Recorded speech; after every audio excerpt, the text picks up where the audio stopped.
Good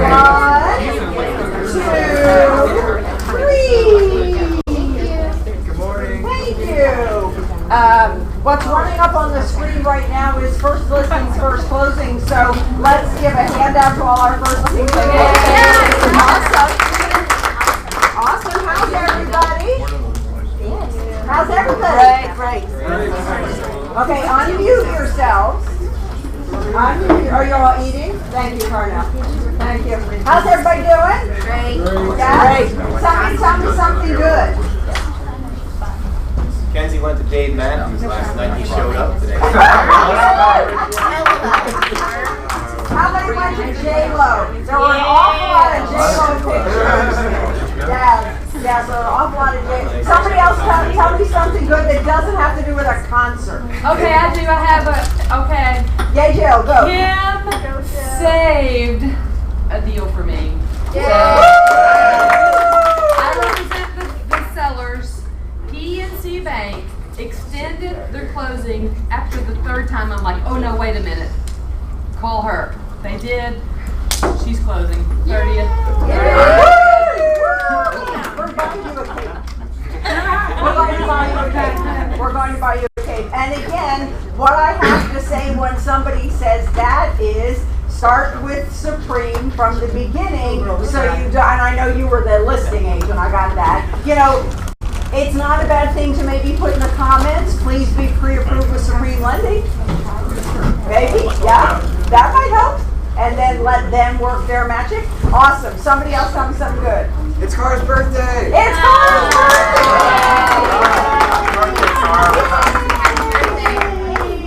Good. Who's the singer in the group? Who's singers in the group? Who do we have that like can sing on key? It's you, right? Nobody? Is that you? No, it's you. No, that was my I'm not a good singer, but I'll start. Okay, so ready? Happy birthday to you. Happy birthday to you. Happy birthday, dear Cara. Happy birthday to you. Awesome. Somebody else tell me something good so we can get going. Then. I had a streak that ended yesterday, but I got 5 BBAs signed in 5 days last week. Awesome! Keep it going. Well, it already ended. That's another one. Keep it It's over. Another one. Take a mulligan and keep going. There you go. Anybody else have something good? We've got seats in the front, seats kind of mid-range. Come on in and sit down. Anybody? Anybody? Going once? Going twice? Okay, we're going to move on.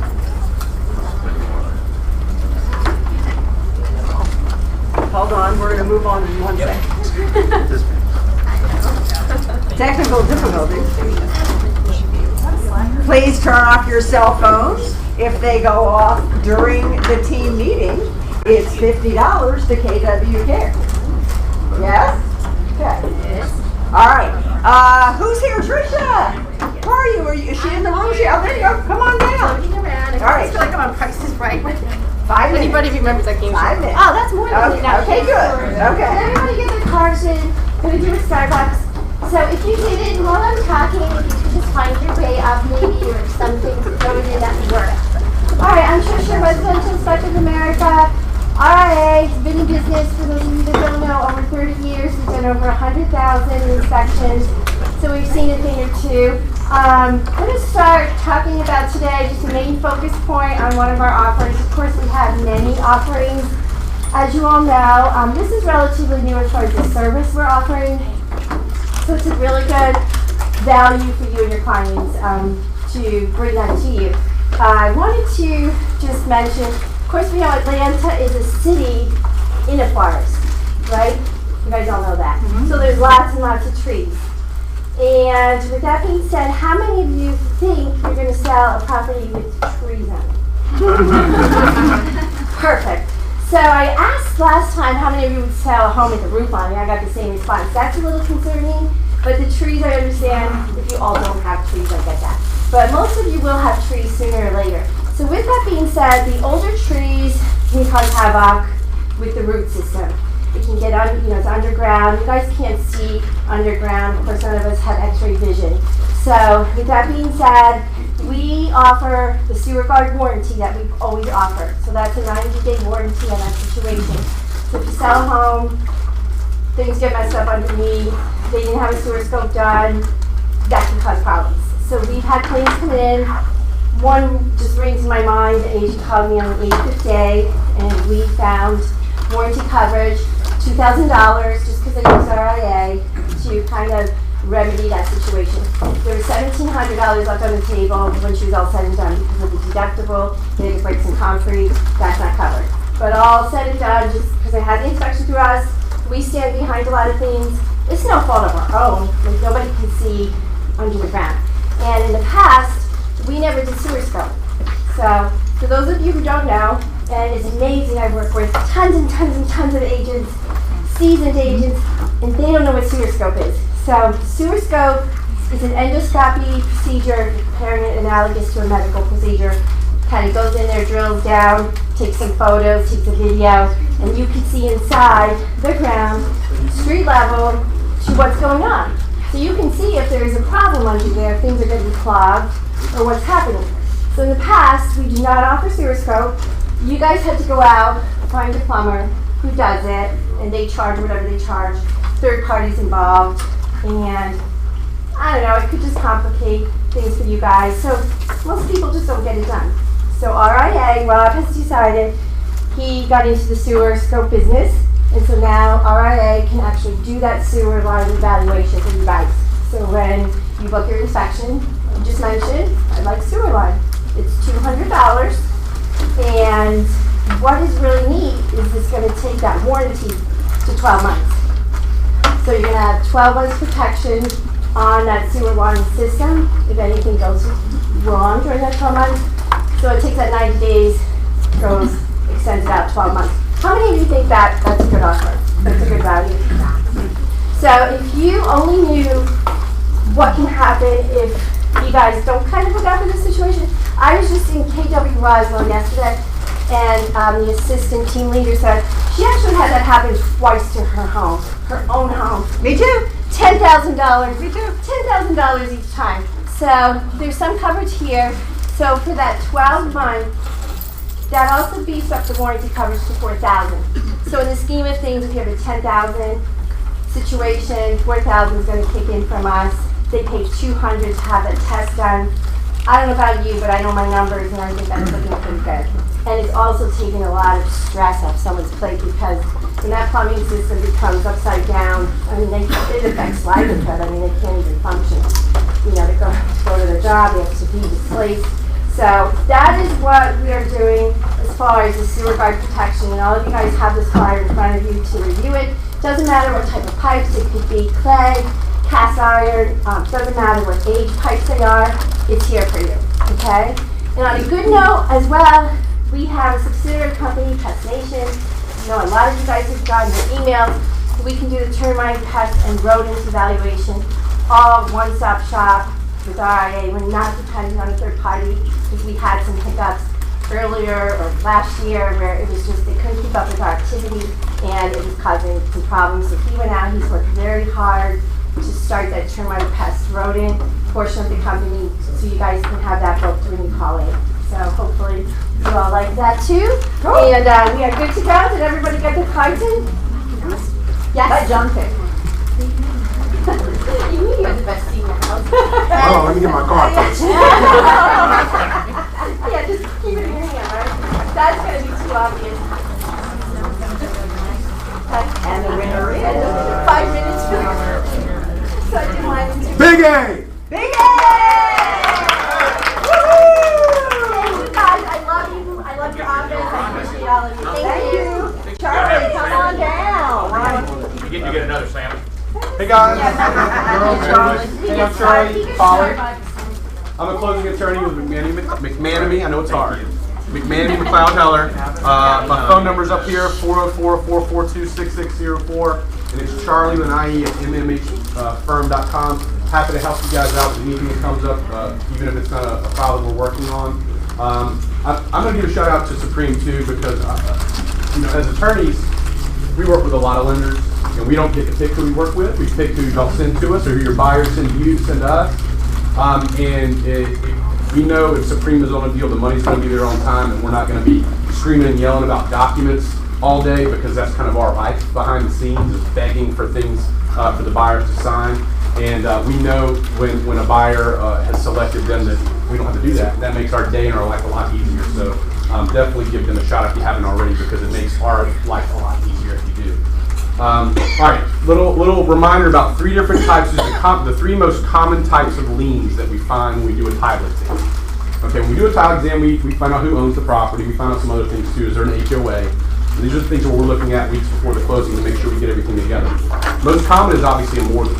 That's Supreme Lending gave the buyer a loan to buy the house, and 5 years later we're going to call them up to find out how much they owe, and we pay them off. That's the most common. That's an easy thing for us to track down, because that is sort of institutionalized. We know how to get those payoffs, and those are usually come back pretty quick. Second most common is a judgment lien. It's also called a FIFA, F-I-F-A, which is some Latin stuff. But what that means is that somebody lost a court case. A lot of times that means they didn't pay a credit card, or it could be anything else. And that means that there was a finding of fact in front of a judge and jury, and somebody lost, and they lost the judgment, and they owe somebody $5,000, and there's a lien that we find on their title exam. And then what happens when we see that? There's an attorney listed on that for the person for the plaintiff. We call them up and say, how much do they owe? Those are good for 7 years. There's ways to get those going, to get the life extended. But when someone loses a court case to get a judgment lien, it's good for 7 years, and if it's out there, we got to pay it. Sometimes we'll settle those numbers, but we got to pay somebody something. The third most common, which happens a lot with investors, is a material lien. I've brought this up a couple times in the last month or so, but what a material lien is that if somebody did some work on a property, or says they did some work on a property, they can go down to the courthouse and fill out a form and say, I painted this house, I was supposed to get paid X amount of dollars, I didn't, and I need to get paid. They don't have to go to a judge or a jury to do that. They go down there and they can fill out a form. And any contractor of any size that's been doing it for any time at all, they know how to do that. So when we see that on a title exam, those are good for 395 days, so 13 months from when they're filed. And if it comes back up and it's in that period of time, we have to call that person and say, how much are you owed? And again, it could be totally off base. And then we have to call the seller and listing agent and say, listen, we've got this, y'all got to deal with this, we have to get a cancellation. After that 13 months, it expires, it goes away. Unless that vendor went in front of a judge, finding the fact and got a judgment, and then it turns in one of those 7-year deals that I just talked about. So that 13 months, anybody can throw anything against anybody's property, and the closing attorney's going to have to deal with it during that period. So just a refresher on types of liens against Charlie at mmhfirm.com. That's all I got, Charlie. Anybody have a question for Charlie? Thanks, Charlie. Can you talk to us a little bit about how you bond these things off? Yeah, you can. Yeah, we did that. We had a big one I talked about a month ago, where it was like a $30,000 lien. Some builder, some professional builder decided to fire his general contractor a couple weeks before closing, which is not a good idea. And if you can avoid it, and there is a way to avoid it so that we can close without actually paying that person during that 13 months if they can't come to some sort of resolution. They actually have to post a cash bond for that amount, and they have to basically interplead or give those funds to the court, and then they figure it out later. We can move on and close, and we don't have to worry about it from a title perspective. Your buyer who's buying that property doesn't have to worry about it. So there is a way to get around it, but it takes a lot of cash to get parked for a period of time. Yeah. Thank you. Supreme, come on down. Woo! Hey guys, good morning, thank you. All right, guys, just take a step back real quick. Take a step back. Take a pause. Take a breath. Aaron, go. Can I have you go up there? We kind of already sang her the song. We did it in advance. Happy birthday to you. Happy birthday to you. Happy birthday, dear Cara. Happy birthday to you.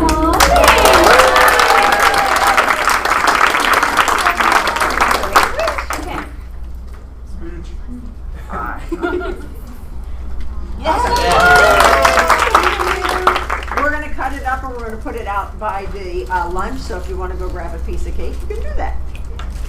Cool. Thank you. All right, now Supreme. First of all, I want to thank Charlie. Thank you so much for giving us a great shout out.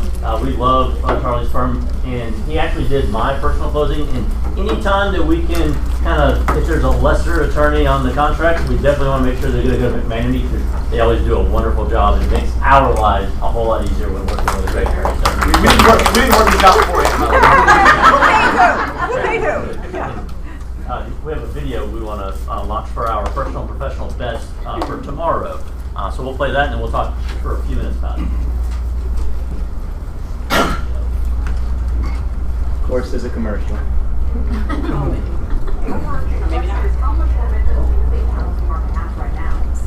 Well, our theme for this year was the economy slowing, Fed slowed, and housing plateaued. So our thought is this looks a lot like the 2013-2014 time frame with the taper tantrum, which rose rates in second half of 2013, slowed housing in the first half of 14, but then rates came back down and housing picked up in the second half of 14.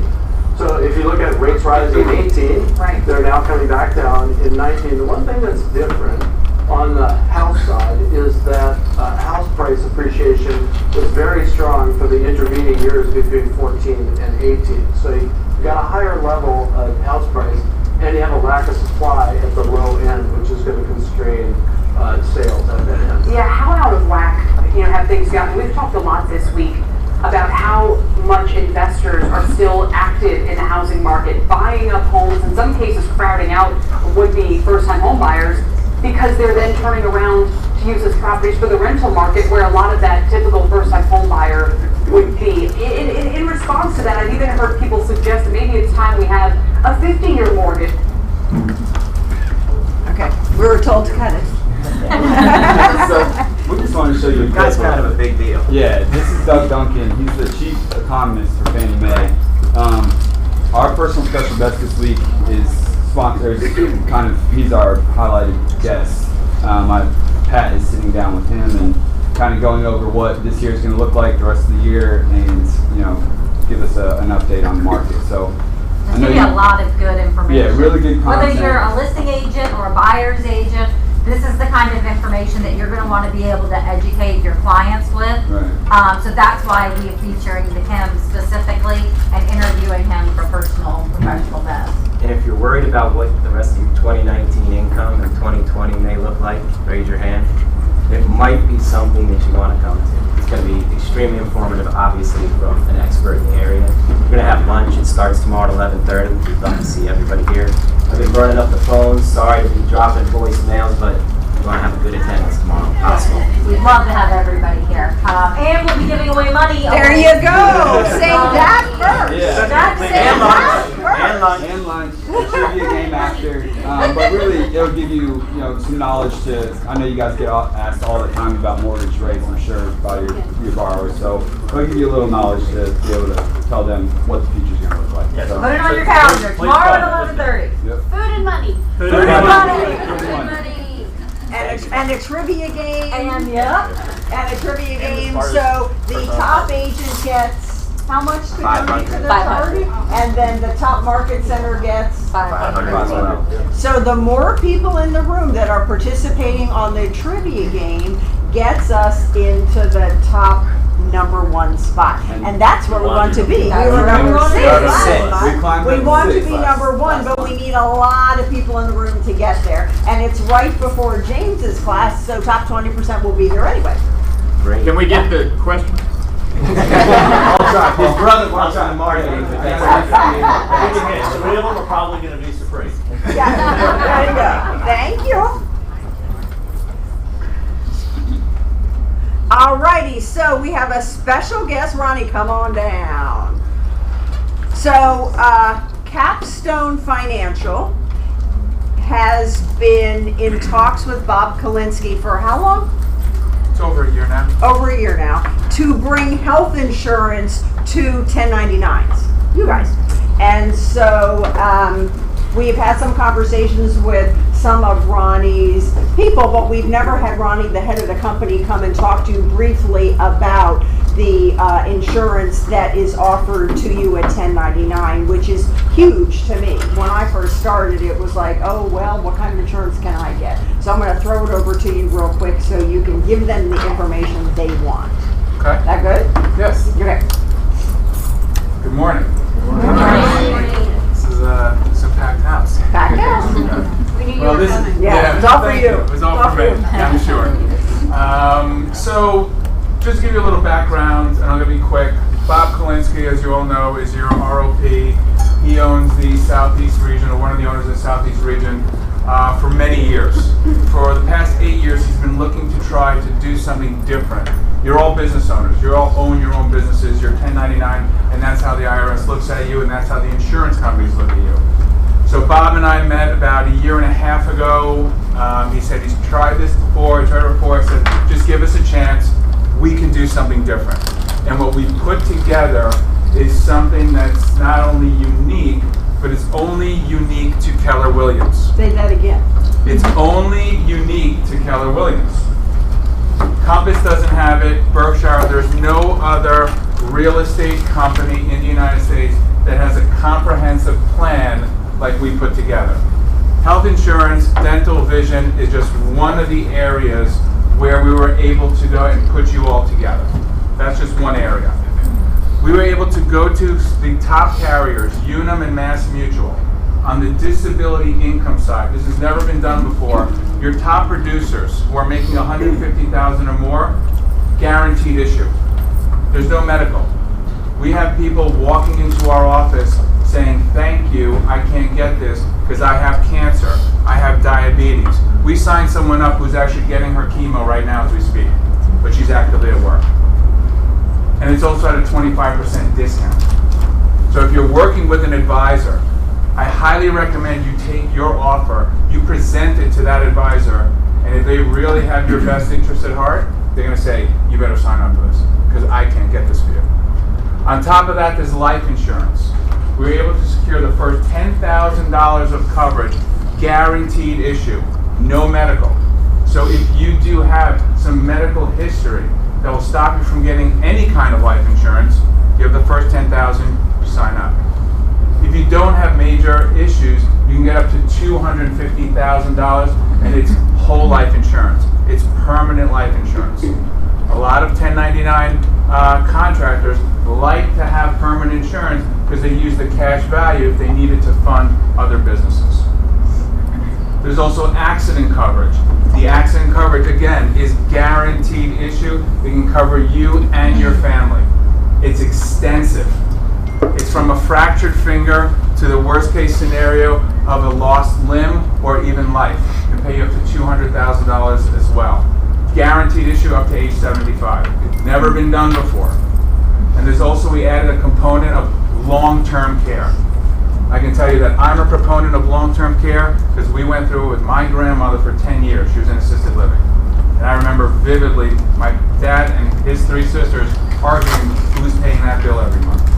So what we were able to put together, and again, I'll say this again, this is only for Keller Williams. They're using this as a recruiting tool and also as a tool to retain the talent that they have in this room. So what I'm asking is that you are all going to receive a phone call or an email from one of my advisors. Every office has 2 to 4 advisors that are personally responsible to sit down with you to discuss what's being offered. All I ask is that I know this is your busiest time. You know, we're learning. You know, Keller Williams Southeast Leadership and Capstone, we have a partnership. Some of the communication in the beginning wasn't the greatest. We found that out. We found that there's OPs, there's MCAs, and we forgot someone in the middle. So we launched this in May 1st. So we're still in the dating phase. We're still trying. Your communication is also key to us. So if you have any problems with any one of my advisors, any misinformation, what I'd like to do is hand out my business card. Okay? This is my program, so please hand this out. Anyone that has a question, an issue, you call me. And that's also from Bob. So I get the good and the bad. Yeah. So does anybody have any questions for me while I'm here? Anybody see value? What's the other kind of Term. Yes, you can get term insurance as well. Again, we're a wealth advisory firm, so another reason why the OPs also wanted to partner with us is that we can also help you with any kind of retirement plans that you want to take part in as well. If you want to have a 401k, you want to have a SEP, with any kind of retirement funding you want, you can also use us as advisors as well. Did you mention disability? Because okay, well, I signed up for disability, so y'all, it's a great option. If you have any questions, you can talk to me. Well, the disability is probably the product that people are applying for the most because of the guaranteed issue. Even if you make less than $150,000, it's simplified issue. There's still no medical underwriting, and it's also at a 25% discount. For females, it's actually, because it's a unisex discount. For females, it's actually 35%. This offer cannot be duplicated. We went with the information that we got, which was about 14,000 agents and staff. We went to the top carriers in the country and said, we want to make this one population. Your spouse isn't eligible for that disability? For the disability, no. They can get underwriting. It is only discounted at 10%, but they will have to go through the full underwriting process. But yes, they can get it. So what happens if you can't do your job because of an illness or an accident? That's where disability comes in and helps you pay the bills. 100%, Yeah. yes. And it's also a tax-free benefit. Again, we don't want you to use it, but it's good because you're business owners. It's important that you have something that in the worst case scenario, there's still a paycheck coming in. Is there a deadline to sign up for, because I know I keep playing phone tag and it's a crazy time, but is there a deadline to sign up for the disability? For the guaranteed issue, we've extended the offer till the end of this month. Because we've had such tremendous success with Unum, they gave us another deadline because we explained to them, we said, listen, this is their busiest time. It's very difficult. And also a lot of you don't have voicemails set up. Never understood that, but you're realtors. But yes, that's going to be till the end of the month. For the Mass Mutual offer, that's under the 150. That everything else, there is no deadline. So that's why I'm asking if you can sit down with our advisor, make 20 minutes time, because what might not make sense for you today, maybe in 3 months, 6 months, 9 months down the road, something will change and say, oh, you know what? I can get that through the Keller Williams offer. I just want to know, you're allowed to have more than one disability policy? Yes, you can protect up to 60% of your income. So you can have multiple policies, yes. To qualify for the disability, do you have to be an agent for so many years or something like that? No. We have, it's very interesting. We have, out of 14,000, probably half of them have their license parked with Keller Williams, but they do something else. But because they're associated with Keller Williams, they're still eligible for the offer. They might have a construction company or something else, but they have to have their license with an agency, so they have it parked with Keller Williams, so they're still eligible as well. Not that I would do this, but if somebody transferred companies, do you honor that then? Honor what? If your insurance plan, so if you ended up... If you're not with Keller Williams, we say thank you very much. You are not eligible for this. Yes, because the last list we got was in December, so a lot of people might have left, which is crazy. Why would you leave Keller Williams? Really? Go to the dark side. But and my advisors know that if someone says, "Oh, I'm no longer with Keller Williams," we say, "Well, we take them off the list and they're not eligible anymore." This is exclusive to Alabama, Tennessee, Georgia, and North Florida. So we're testing it out in this region right now. But listen, you can talk to other agents, and I'm sure you come across other agents in other offices. They don't have anything like this. Not even Compass, Berkshire, And we've been approached by 3 different companies, and we've told them, no, Keller Williams has the exclusive offer for this, and we're honoring that. Awesome. Will you be around after team meeting? I'd like to Yes. shoot a quick video with you. Be good? Put them on the spot. Yeah? Cool. Thank you so Thanks, much. everyone. Appreciate it. Okay, just a reminder, Bold is coming up August 8th. I think we have about, I didn't check the number. I think we have about 56 registered for full Bold. There are only 96 seats. So if you're registered for first step, you may not get a seat at the table for the second class. So if you're considering taking Bold 2.0 with our very own James Farron, I would switch that first step to a full Bold because it will be sold out, okay? Who's going to Mega Camp? Did you get a text yesterday? Did you reply to it? Okay, if you didn't reply to it, please do.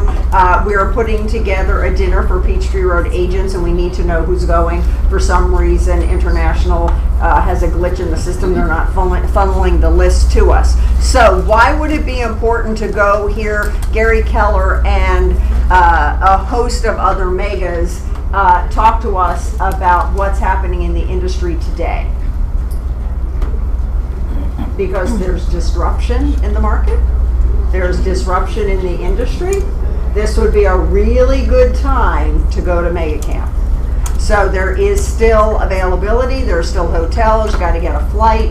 So if you have anybody that you've been working with that is a capper, meaning they've hit about 1.8 million from another brokerage, and you think they may be a good fit for our market center, we will take them to Mega Camp for you.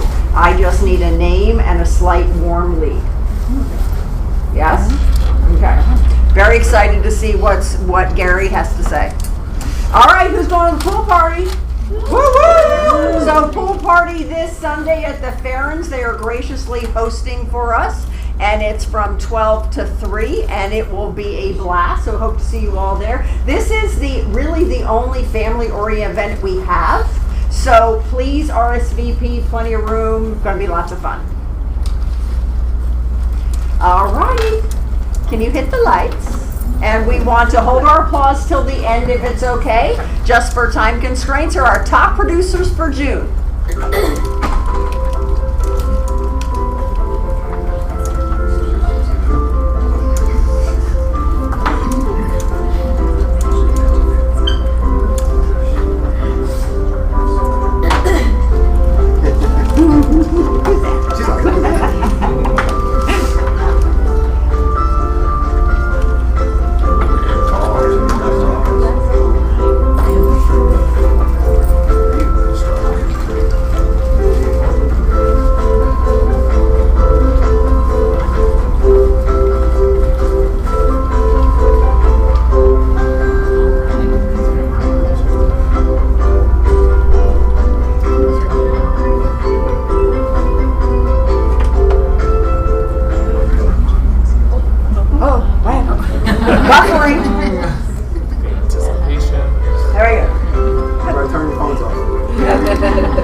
newsletter. Do you all get that?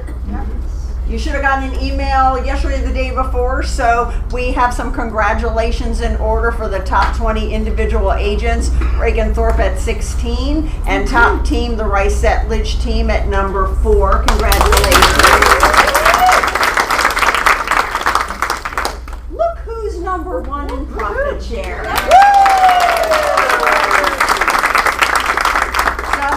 Everybody's working really hard and contributing to company dollar, because then we get to use that for our expenses and profit. So I'm so proud of everybody for keeping us at number 1, and we hope to continue that long term. So thank you all for all your hard work. We really appreciate it. Not that we're competitive or anything. All righty, a quick review. You want to do what we did last time? Yeah, because we have really good content today. So everybody take out your phones, take a photo. This is also on the intranets if you want, and there are printed calendars at the front of the Market Center. So I want y'all to just take a look. If you've got any questions, feel free to come and find me. The other thing we're going to say is if there's something that you want on the calendar, if there's a pain point in your business and you want to learn from the best on how to handle that, let me know. We will get it on the calendar and we will work with the experts in the industry to get you that information. Yes, I do want to point out, of course, the Supreme Personal and Professional Best tomorrow, followed by the Top 20% Mid-Year Business Clinic. So if there are those of you in the room that received an invitation that have not RSVP'd yet, James is going to do a Mid-Year Business Clinic review to make sure you're on track to hit your goals by the end of the year. Okay? Everybody take pictures? We good? All righty, John, come on down. So, it is. So John was in Douglasville today, and he said to me yesterday, see you in 2 weeks, and I said, oh no, you will not, because you best make sure you come back for stats today, because he makes it so much fun and so interesting, yes? So we want to thank John.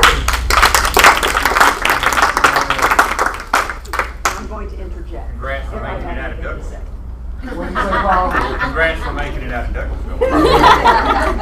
Every time I see Dee and Paul's picture, I always wonder, what would Dee do? How much more could she do if she didn't have Paul bringing her?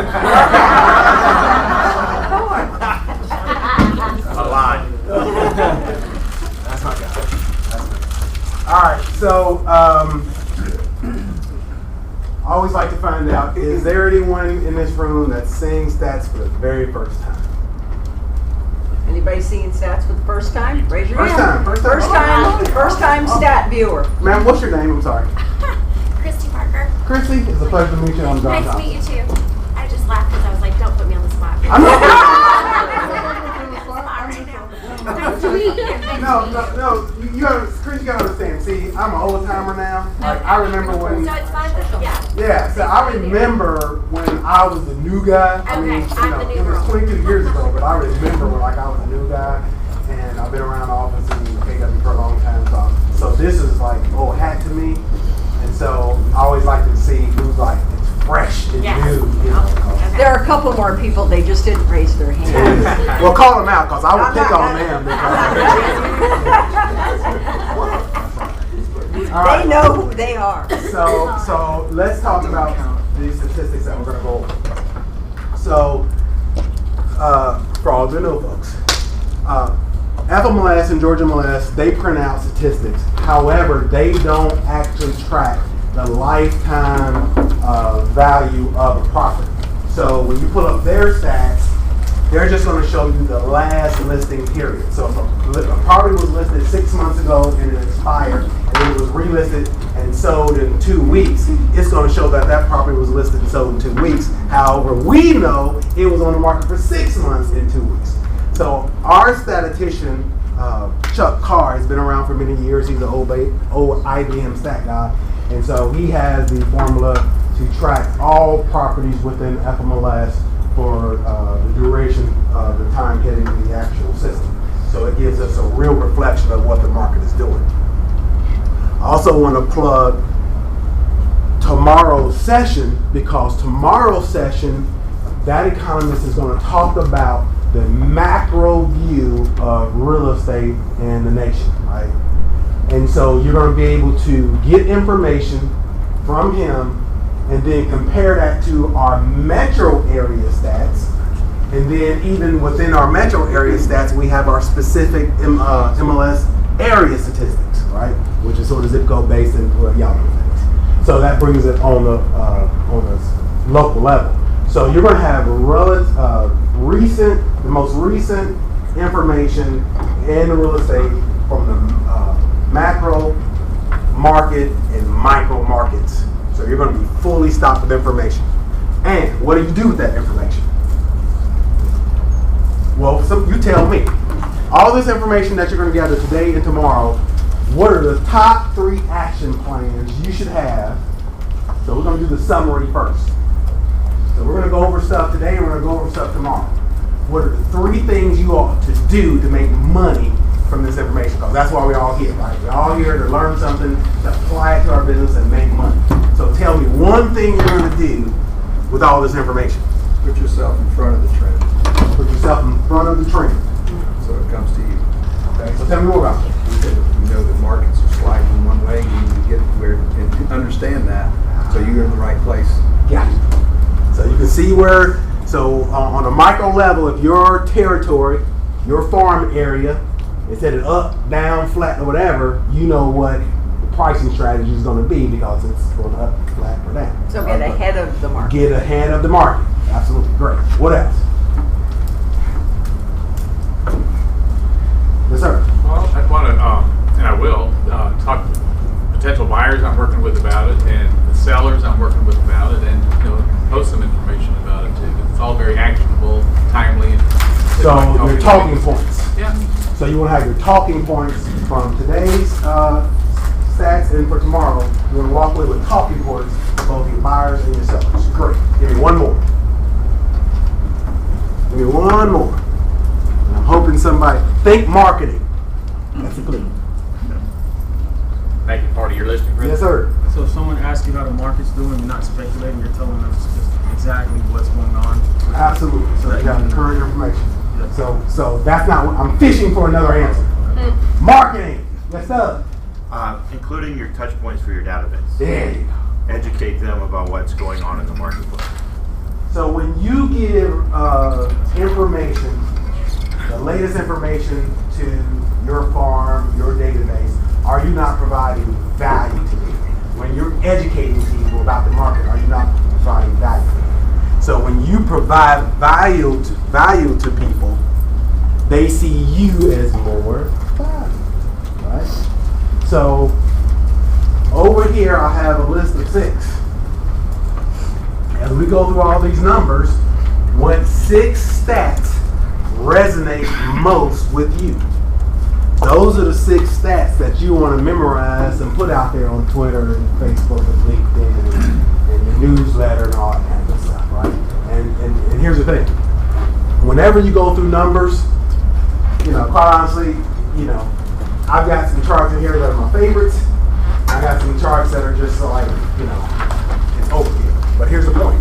We have so many slides, and we've actually reduced the number of slides, that as for all the newer folks using this, we have built into your presentations, your listing presentations, and the goal, what we hope, or at least what I hope, is that you have the dialogue and for each slide, for the slides that you like best to tell the story to the sellers, because regardless of market, we all know sellers want more for their property than it's worth, right? That's a general premises that's always happening. And if you're new in the business and you don't believe that's true, it's the truth. In all markets, all sellers want way more for their property, thank you so much, than what it's worth, okay? So as a profession, now there's always exceptions to the rule, but there are exceptions to the rule, right? So, without any further ado, there we go. So 2019 report changes. There's a reduction in slides, additional note pages, abbreviated analytical comments. I wish Chuck was here so I could give him a public praise. He's done some phenomenal things with these charts and the tools, the way he allows you to present it, and the change for the MLS area And but anyway, so it's pretty awesome. He actually has one of the new things. I think this is the first time the Excel spreadsheets. Right, we didn't have that last quarter. Right, because sometimes Apple doesn't work well with his stats and his interchangeable charts, so he actually gave us Excel spreadsheets. If you're using an Apple product, they may work better than his regular ones. So you have, thank you. Quarterly reporting. Okay. Top 5 companies. All right. We're crushing it. We're killing everybody metro-wide by 4 or 5 times the amount, which is fantastic. And we want greater market share, right? So, there's power in numbers. And what I do with my sheet. The information he's not supposed to give you. Yeah. But he's going to anyway. So, Keller Williams as a whole, 21.9%. Number 2 company is RE/MAX at only 4.7. Y'all have to remember. There's a big old, there's a huge gap. When we, listen, I was here, we didn't even, okay, when you're here, you don't even track numbers. I was with the company here. And they were they were the greatest, biggest, and like we didn't even track it because it's like, it was depressing. Not anymore. And here's the question, in all the recruiting that we've done, in my opinion, no one has specifically asked the right question. Which is? Why in the world did that happen? Specifically. Okay, Keller Williams is huge. Why did Keller Williams just buy every company in town? No.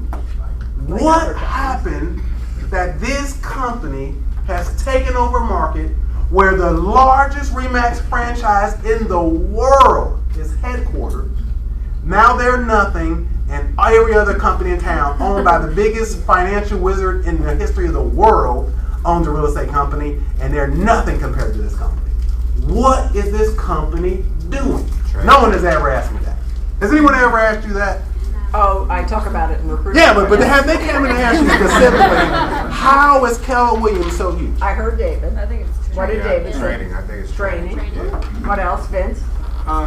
I think Gary Keller talked about it in the one thing where he took himself out of the position he was in and he literally quit, and all he did was find the 14 people that he needed to fill all his positions, and that's when he talked about Keller Williams exploded. So I think that's actually what it was.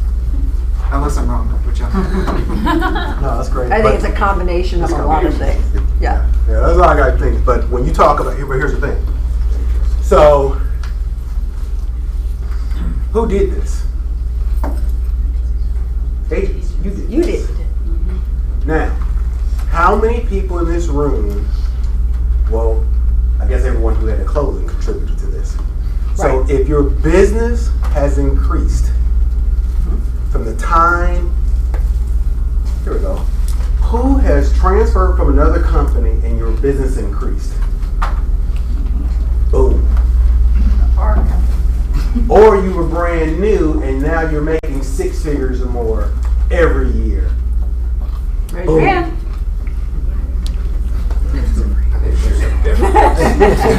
They're so shy. All right, so in town. In town, which once again, oh man, there's perception out there, right? That it's someone else in town, and we sell all the we should get far more listings in town because we're selling them, right? Have we added Compass into one of those things down there? Let's see here, Compass. So RE/MAX was the 6.2. In town, Compass is at 3.5. We're at 22.7. Compass over nation is 1.3. Can you go down and tell us who those represent? Oh, okay. Like 6.2. Well, we're not supposed. Yeah, we're not supposed to. So, but this is I'll tell you after. So this is the in-town chart. Let's get to the meat. So she can't tell you, I can. So what is it? Oh, so Keller Williams by far 22.7. Atlanta Fine Homes only at 6.2. Palmer House at 5.5. Harry Norman, who's been around 100 years. 100-year-old local company only has 5.4% of the business. LOL. Yeah, like you should just close the doors. Berkshire Hathaway, owned by the Wait, let me stop the filming. 4.3. Oh, yeah. We might want to cover. Remax 3.5. Keep going, John. You go back. Keep going. Keep going. Don't go down the rabbit hole. All right.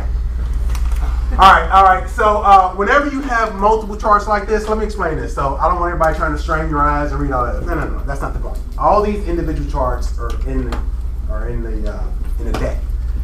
These are just groupings because for the most part, we're gonna talk about this from a seller's perspective, right? We're talking to sellers because those are the ones we have to convince to get the price right, to get the property sold. So when you see a grouping like this, it's just trying to tell a story to a seller that if you don't price your house day one right, it's gonna suck. So we all know these numbers tell you that to list a house at the right price and to list it right day one. Because we know, it's statistically proven, we're going to cover it, that if you don't list your house day one at the right price, it's going to cost you time and money, right? So can we try to put it on the market and try? Yes, we can try, but as a professional with the real numbers, here's what I know. I will be doing you harm. This is the script. Where's the script? Here's the script. I will be doing you harm to allow you to overprice your house day one on the market. You just think you think it's possible, but it's not probable. I'm the professional. I sell houses every day. I'm in the market center where we sell more houses than anyone else in the state of Georgia. And we know for a fact, and we have proven it, I can show it to you, that if you list your house day one at the right price, I'm going to net you more now than if you list it higher, you're going to net less. And get later. it sold faster. And get it sold faster. Just use the bold law. There is no try, there is only do. I don't try to sell houses, I sell houses. There you go. All right. So these charts, once again, one Same over this. thing, he Same just puts thing. them on 5 so you can use this and bring it to your listing appointment as opposed to flipping through a whole bunch. Yeah, and if anyone has an idea that you're supposed to go through each one of these slides with all of your sellers, like, that's No. overkill, all right? So that's why do not do that. Unless they're a C. Unless they're C, then You they're never C. remember. Oh, let me give you the best script for is high C. Just saying. You print it all out and just give it to them. Give it to them before you get Give it to there. them. I'm like, if they're really hot, give it to them. Here's the listing agreement. I'm gonna come back tomorrow and we'll sign that. You're good. Don't even try. Yeah. All right, we call this the American Idle chart because these are all the sellers who listed their properties who thought they could sing, and these are the ones who sold that could really sing. And I really love this because you can just see the stability within the residential real estate market in Atlanta. You can see the seasonality. You can see the volume from the top. You know, when prices were plummeting, we were in the depths of hell. You know what it felt like in 2009. Listen, we had people. I'll never forget this. We had agents who were having their best years ever at the worst time in history, right? Because people get married, people get divorced, people have babies. Thank God for triplets. Thank God for twins. There's always somebody who's going to buy or sell a house, no matter what the market is. What's the most important part about what John said? Why did they succeed in 2009? They had skill. They had skill. What else who did they protect? Their database. Their database. You protect your database like they're a castle and you've got a moat around it and you're the only person that has the key to the drawbridge.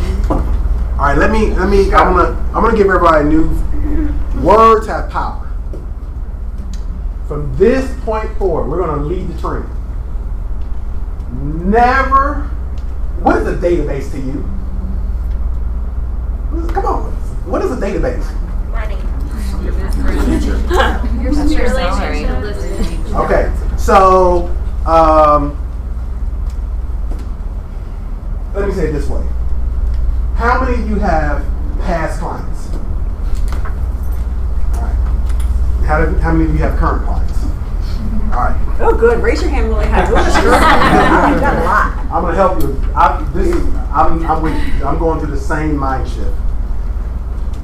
From this point forward, never refer to someone and never say the word again. This is, you know how we have, you can't say try around here? Yeah, right. Right, you go through bold, like try, like say try around this market center. Like it's not gonna last. Somebody gonna jump out the office and slap you, right? Never say database again. Never say database again.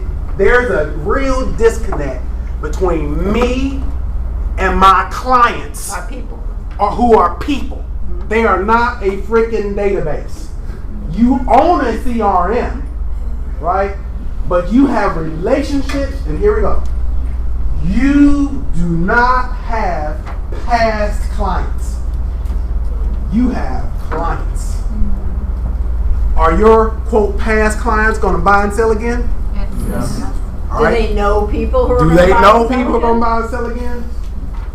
In my mind, we only have clients. There is no such thing as a past client or inactive client.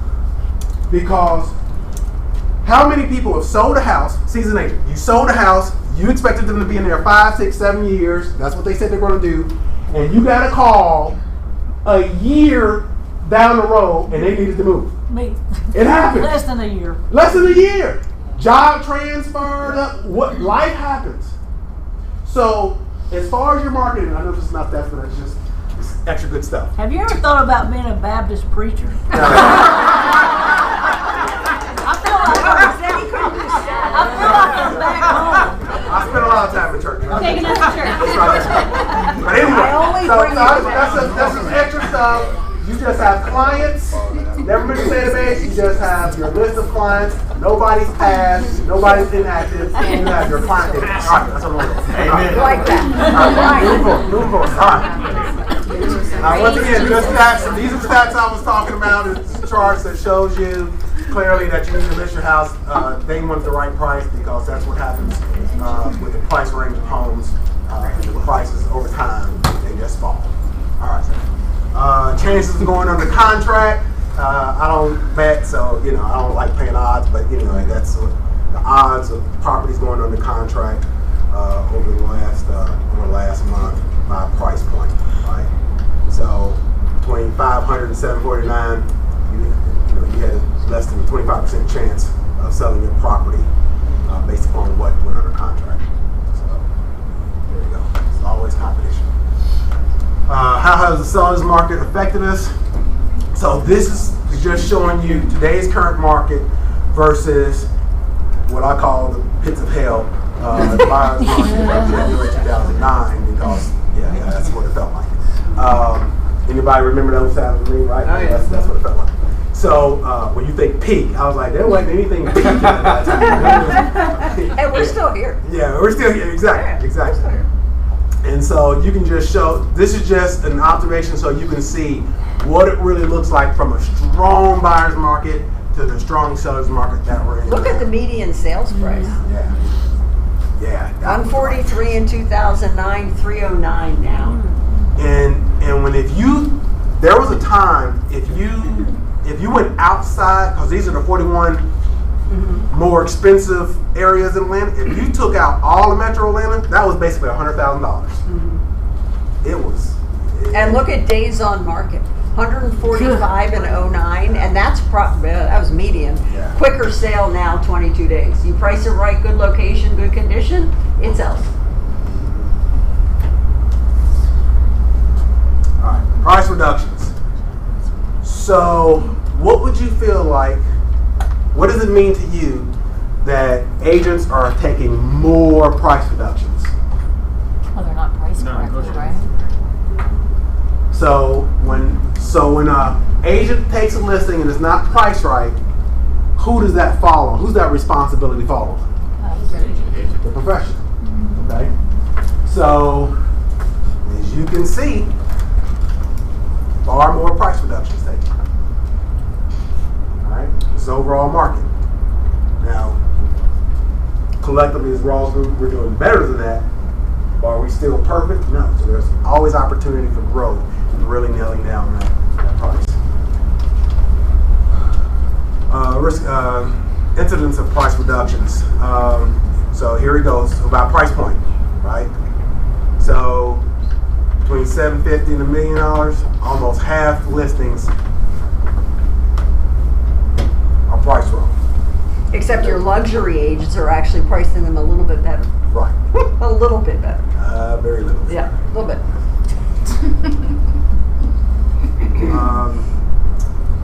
So when they're taking a price reduction, what is that percentage, right? Of course, the bigger the property, the bigger percentage it takes to make a deal with, right? The low end, 5% is a huge number when you're talking about $100,000 versus 5% or $1 million, right? So when you miss it, when you miss it there, you miss it big time, right? What's 10% of $1.5 million? You're not doing anything about 5 and 20. Everything is $50,000, $100,000 increments, right? 1.5. Oh no, you need to be a 1.3. Oh, and it really hurts though under 100,000 because that number 14.5%. Oh yeah. That's a lot for a $100,000 house. Wow. Yeah, that number is unusual. It is a lot. Yeah, that's a lot. I bet there's probably not a lot of data there. No, there's not a lot of data. There you go. Yeah. Because how many less than $100,000 homes Right. sell? Yeah. Right. All right. The effect on the sales price versus list price. We all know you list it right day one, you get nearly 100% of your list price. If not, you're going to take a hit. It's a great chart to show your sellers, guys. If you're not going to show them all, this is a really good one if they're being stubborn about a price. Yep. Days on market. Here's your next one. Between these two slides, this slide and the next one. I mean, it's like, you sure you want to go for 575, Mr. Seller? I think, because you're going to have carrying costs for now 128 days. It's just, Do you really want to do that, or do you want to price it right to start with? I'm sorry, is that average or median? Oh, median. Yep. I have a question about that. What is better? Is it better to use median versus average? Yes. The reason we use median because averages can be thrown off by a big number or small numbers, and median numbers are a little bit more consistent. That's why we use the median number. Great questions. So, did everybody hear the question? We use the median because it's a better number. We think it's a better number. All right. I like this. It's very visual. So, for total closed properties, 15,000 properties in the last quarter. So, how many properties did you want to sell last quarter? And how many properties do you want to sell the next quarter? Because here's a great thing. There's more properties sold in the second half of the year than the beginning half of the year. All right? So everybody can finish strong. I don't care if you're completely off your numbers, the market is going to allow you to catch up because there's so many more sales in the second half. You know what else would help? Going to Bold and lead generating every day. Sorry. Well, lead generation is, there's a correlation to that. There you go. So total closings, 15,000, 97.7% sales price, list price, 24 days on the market. No price reduction. 100%, 8 days on the market. 100%, 8 days on the market. Just highlight that one and send it to your sellers. Price reduced, 37%, 93%, 95 days on the market. Then you break down those even further. Not previously listed. 1 week, literally. Oh, previously listed, same price, 129 days on the market. Not previously listed, 57, 193.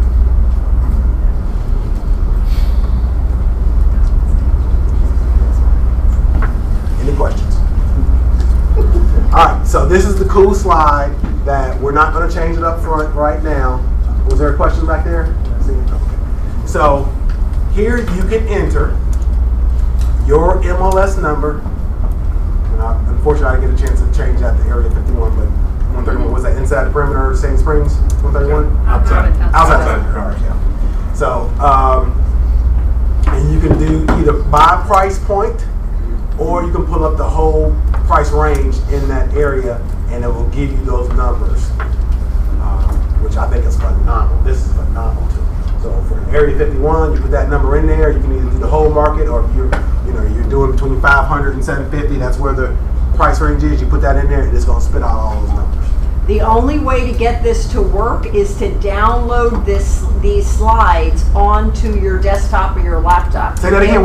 How do you get to it? Well, you have to download it into your computer because we had issues with that last time. So when you say download it, I mean I can't just open it up in my browser. No, you have to download it. Download it. Yes, download it to your computer, and then it works really well. There you go. Then it. Awesome. Failed listings. There we go. They happen. All right. Total failed listings percentage. You like that? Well, see, I don't like every side, so yeah, it's like okay. I don't like focus on failed listings. I like to focus on. It's telling to see what the competition's doing, because if it's not you, then someone else is doing it, right? Well, go ahead and talk about that. I didn't get a chance to look. I told you there's a ton of slides. Okay, with you. You're presenting. You're It's an all asker. good. I'm listening. No. You're right. You want to listen. If somebody wants to add something about that slide, speak up. What's that? Here we go. What does that mean to you? Here, I'll give you a clue on this one because it's on the left-hand side. More than 1 in every 4 listings is rejected by the market. What does that tell you? Buyers are getting pickier. And people are overpriced. It tells you a ton. Anything. Yeah. A lot of things. Yeah. So what does that mean you need to do when you're going on a listing appointment? Research. Kelly. It also says put on the gas come fall and winter, because look how many people are failing at that time of the year, and you can get them for yourself. Right. Yeah, 35% of listings are failing in January every single year for the last 3 years. And I mean, look at the past 2 quarters, right? 2017, 2018, where we are today. So I think that's a pretty significant movement. Yeah, more of them. Absolutely. For a variety of reasons again. Right. So total failed listing by price point.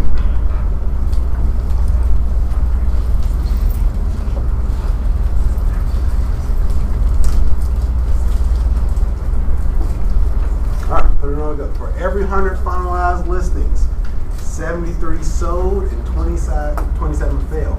However, out of those 73 sold, 27 needed a price reduction. So between that 27 and that 27, 54 were overpriced day one when it was listed. How many? 54%. 54.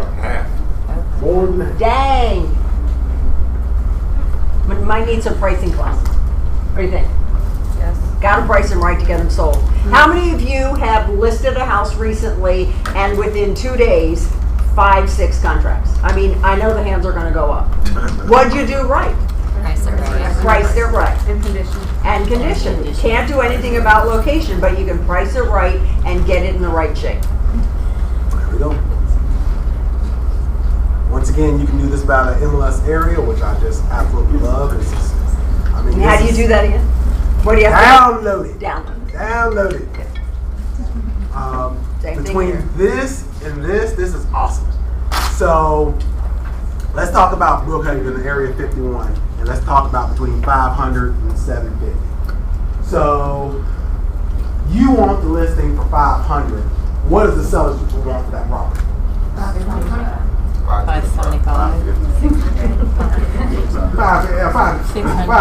No, they want 550, 575. Let's be real.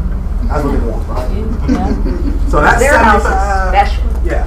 So in reality, once again, I didn't have the chance to change this, but in reality, I will put this at 575 because in reality, that's what they're thinking. They want 575 for that because right next door it sold for 750. Right? That's the great thing And about. they have a new kitchen from 1990 too. There you go. Renovated from 1990. That's the tough part about in town. They can see a home 750 or something. Well, that home just sold. Yeah, but that was brand new. Like, no. What's your number? But I have the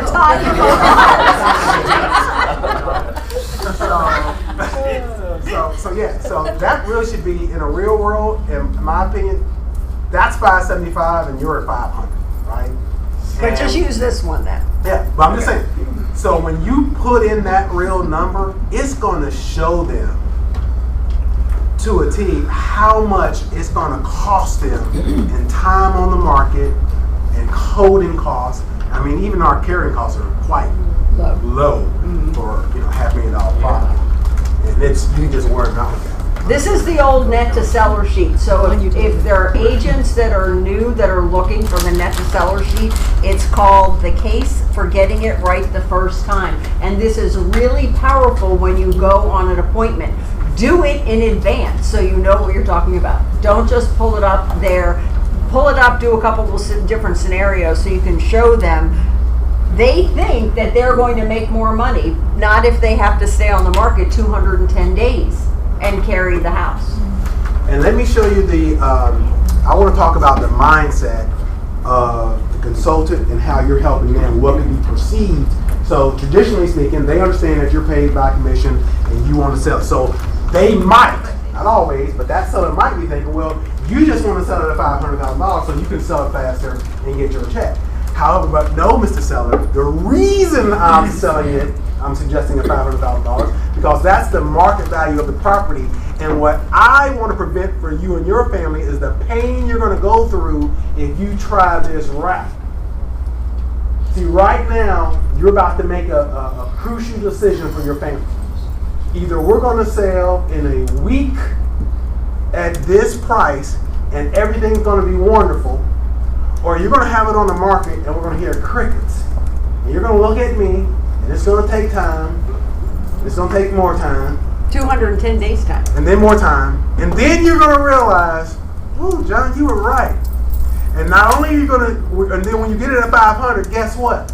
We're going to sell it at 495. Now, you're going to further you and relist it with someone else. Exactly. Yes, okay, right. Yeah. So I'm preventing pain and suffering and monetary damage to your family.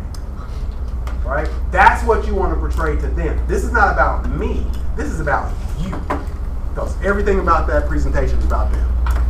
And that's what we're using this. And your suggested market price is based on your research. You are the expert. They are not. I always tell agents, if you vacillate on commission and price, you just gave the power to the seller. You are the expert. Act that way. Absolutely. Absolutely. Same thing, same area there. All right, there we go. I always love this because is this the over 100% sales. The most remarkable stat that I'll never forget was at the bottom of the market, the peak of the buyer's market, is that we were selling homes. There was always a percentage of homes selling at or above list price. Okay. Now think about that. This is in a height where homes basically dropped in value 50%. Yet the best homes on the market that were priced right, that were turnkey beautiful homes, all those buyers were fighting for those properties, and those properties sold at 100% and more. Might only been 2 buyers as opposed to 25. Yeah, it was 2 buyers fighting over it. It was clearly the best house in the entire zip code, right? If you had, and they were fighting over that property, and they bought it at 100% or more. And I remember thinking, wow, other people, their prices are plummeting, and so yeah. There you go. In Price, every condition, market. and location. I'll never forget that. Days on the market for those properties. Less than a week. Look at that, 4. $750,000. You got the best $750,000 home inside the perimeter. 4 days tops. Hey, it only takes 4 days because it took you that long to write the contract and put it in the system. Go through 5 offers. If you're a luxury agent and you price it right at 1.5 and above, you're on the market 7 days. I bet you get some referrals out of that. Wow, they sold my house in 7 days when all the other $1 million properties are sitting for months. All right, our summary. So sales are down 3.8%. Who cares? There's more than enough property for everyone in this room to hit all of their goals. You do realize that, right? Say that again. There's more than enough properties in Metro Atlanta, Georgia for every one of you in this room to hit your personal business goals. That's how big our market is. So if the market is up 1%, down 2%, up 3%, who cares? There's thousands and thousands of homes that sell every month. How many do you need? 4, 2, 5, 10? One. Yeah, at the right price. Yeah. Right? So that, what does that really matter to us? Sales price. Now, obviously, sales prices go up, we make more money. That's great. However, as a macro thing, you're going to talk about this tomorrow. On a macro level, availability, right, of housing. What does that supply or lack of supply do to pricing, right? And, not just inside the perimeter, in the city of Atlanta, affordability, all that has affordability. What we know that affordability has a direct impact on every, first-time buyers have a direct impact on $1 million sales because there's a chain reaction, right? So when there's a lack of supply here, when we have investors buying up all the first-time buyer properties, think about this. We have thousands of homes in Metro Atlanta that used to be part of the ecosystem of selling that are off the market because Wall Street bought them up, right? And now they're renting them, right? So that has an effect on this. So, but that y'all talk about that one tomorrow. But anyway, days on the market, 24 days. Price reduction is higher. We talked about that. 37.1% of 2000 or the second quarter stats of transactions. And that's 6 points higher than 2018. So that trend is up. Failed listings, 26.5%. That's up. Overpriced listings, 54%. The supply is going all right. So this is condo, right? Yeah, Green's condo. So once again, our cumulative sales, median sales prices. We'll go over this. So year-to-date sales is down 7.6, right? Which is a bigger number than single-family homes because we're a single-family town, right? Everybody in Atlanta wants, not everybody, most people want a single-family home, right? And condos are second. So in the condo market, whenever there's a shift going on, who fills it first? Condos. Condos and townhomes fill it first. Median sales price still up. We sell a lot of condos in town, obviously. And so with the lack of supply is pushing that up. Because you would think with sales down, you would think sales prices would be down. No, it's the lack of availability for them. Right? Number sold. So total, this is for the quarter. 15,000, which is down from this time last year. I'm still blown away that we have $1 million condo sales in Atlanta. I remember when it was zero. Seriously, that's my mindset. It's single family. Yeah, this one's single family. Oh, I'm sorry, It's that's single white. family. Okay. Yeah. That's white. Yeah, I'm sorry. He codes it. Yeah, there you go. Yeah. There you go. There you go. Still, there are people out there selling $1 million condo. I would have never thought that. I mean, 22 years ago. Have you seen Midtown? Yeah, I know. It still boggles my mind. I think it's in town, not condo. That's still single family detached. I think Reed must be in town, John. It says single family detached. At the bottom. Yeah. Green is in town. In town. Yeah, I got you. Okay. Anybody So green need a is sign-in in sheet? The next one says condos. That There you says go. condos. All right, there you go. Yeah, town. There you go. That's supposed to be pink. Does that look pink? It's still in town. But anyway, there you go. So, so where's the bulk of the sales? Well, under 200. So that's first time buyer. So if you buy in the city, you're buying a condo for under $200,000. Change in median price ranges quarter over quarter. So second quarter prices increased 3.8% over this time last year. Slowing down. 42, 17, 18, 19. Yep. It'll be really interesting to hear what happens tomorrow in the Supreme event because I've been reading about what they're projecting. And what I'm reading is they're projecting that listings are gonna go down a little bit and prices are gonna go up again.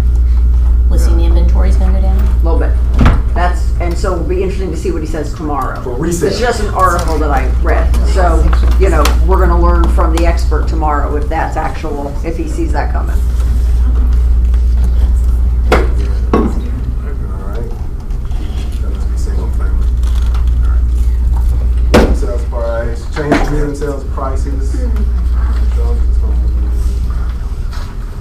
As you can see, for those of you that are high C, you're gonna love all these charts. Oh, yeah. There are tons and tons and tons. You have to pick out the ones that you think you best want to work with and get to know them intimately so you can work with them with your clients. You don't, and we don't want you to use all of them because you would bore most of your clients to death.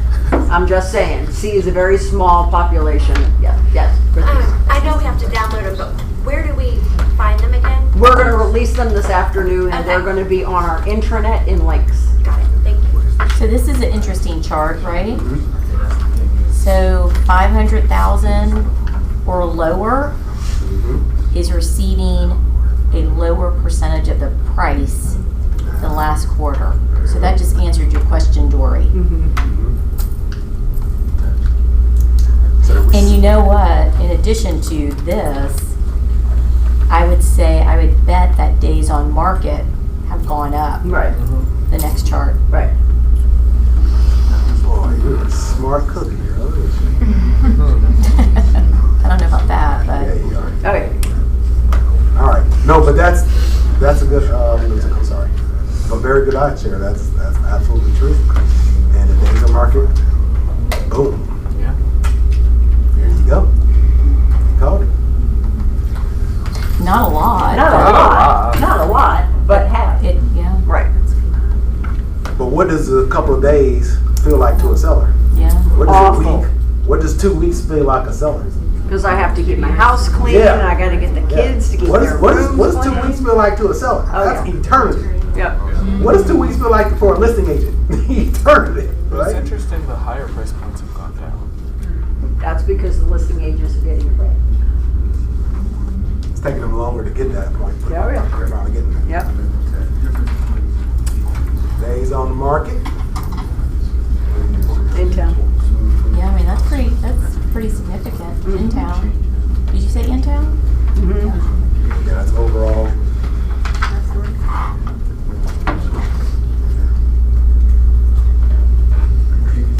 Flying on my shelf. Start out there. Days on the market. Price reductions. There's your incidence of price reductions.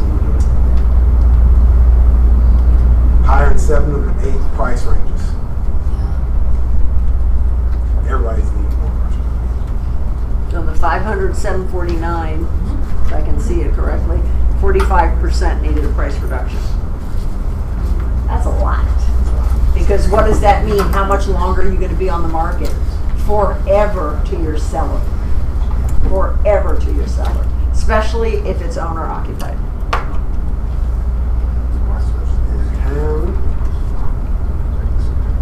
No higher than last year. More than a third of all closings and nearly all price ranges. Required price reduction.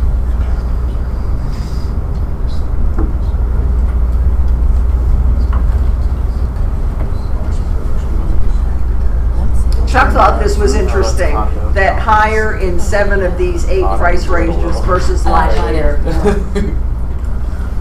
Condos and townhomes. Because condos and townhomes slow down first if the market's adjusting. How many of you have a condo or townhouse that you thought was going to sell immediately and it's sat? This is the conversation you have to have with them to get it priced right. All right, months of supply. So check out resale. This is the first time that we've had every price range under $1 million, under 6 months of supply. All price reviews. First time. Say that again? Under $1 million. This is the first time in the resale that we've had every price point under $1 million, all the way up to $1 million, that the months of supply is less than 6 months. Isn't that a good thing? Yeah, I get Yeah. confused. But no, because because it's saying says worse. It's and saying then worse. it's positive. That's Chuck's perspective. Yeah.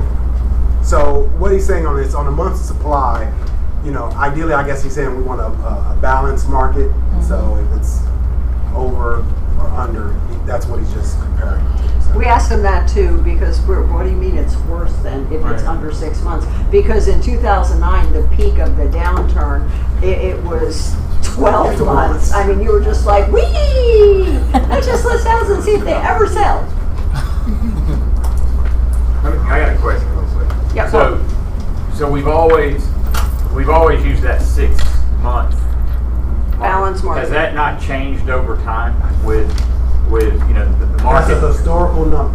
Yeah. That's a But historical number. even That's a with historical the baseline. you know market changing, you know obviously the internet, you know everything that happens, you know everything happens so much faster. 6 months is still that guideline in Balance good times market. or bad times, no matter what. Balance market, yeah, 6 months. Who set the 6 months? It's The government. It's the government. Harry Norman. 100 years ago, Harry Norman said. All right. In town. Well, I mean, based on this, just so I can get it in my head, because this is still a mind thing. So if you are a condo or a townhouse with those numbers in the resale, I would think that would be good for sellers. As we know, it's not. So there's a little bit of a nuance I will here. ask Chuck about these two. Yeah. You know what I mean? Yes, Just- Single Tara, this Yeah. is for single family. That's still single Oh, right, family. single family? Yeah. Okay. In Texas. In town, single family. So here's the thing about the months of supply. So to give you the definition of months of supply is that if we didn't have a new property come on the market, how long would it take the existing inventory to completely sell out? So if we got 5,000 homes for sale in Atlanta, how many months would it take to sell all those 5,000 homes? That number is the months of supply ratio that we're talking about. And so what Paul was saying is all amounts under 6 months would be considered a seller's market, Buyer's market. buyer's market, and all months over 6 months would be a seller's market. That's the other way No. around. The other way around. Yeah, the other way around. So when these percentages say plus, that means the month of supply is going up Right. Correct. from the last. Right. So that is Or the worse last month, than or the yes. last 3 months. Well, the percentage is worse, but the number of months it's on the market is not bad. No. Right. Right. But the Okay, now I percentage is understand going But the we're going worst from part. extreme Yeah. hot market. Right. Here we go. We're comparing this time last year, extreme hot market, to still a strong market. It's just not as white hot. That's what that number is saying. So the language really needs to be instead of better or worse, it needs to be It's saying it's increasing or worse. decreasing. Yeah, I'll talk to him about that. That's the words that need to be used. And quite honestly, candidly, when we were talking about this, there's always, when he was doing these summary pages, we were having a conversation of, perspective from a seller versus buyer, whether something was better or good. You know what I mean? Yeah, So we had to get Yeah. consistent, like, okay, we're always going to talk from the seller's point of view if something is better or worse, right? So that we had to get consistent, because even in his own mind, he was kind of going back and forth about But if inventory we were price. if we were to like copy this graph and plug it in a postcard, we need to change the language to increasing or decreasing. Right. I would agree with that.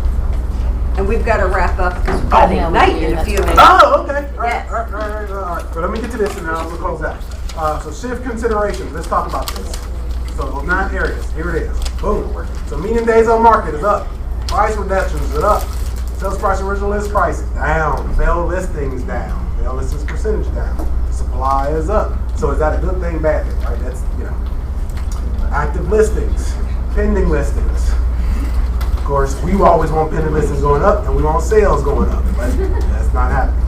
Interest distress sales, we always want that down. That's better. So if you look at that, right? So out of the 9, what, 1, 2, 3, 4, 5, 6, it's worse.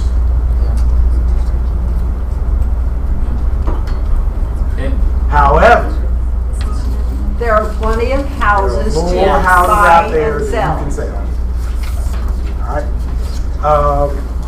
Once again, you can do this by the area. So this same information, this is awesome. It breaks. You put in your MLS area here, and it breaks it down by price point, and so you can really see what the market is doing in your territory. This is awesome.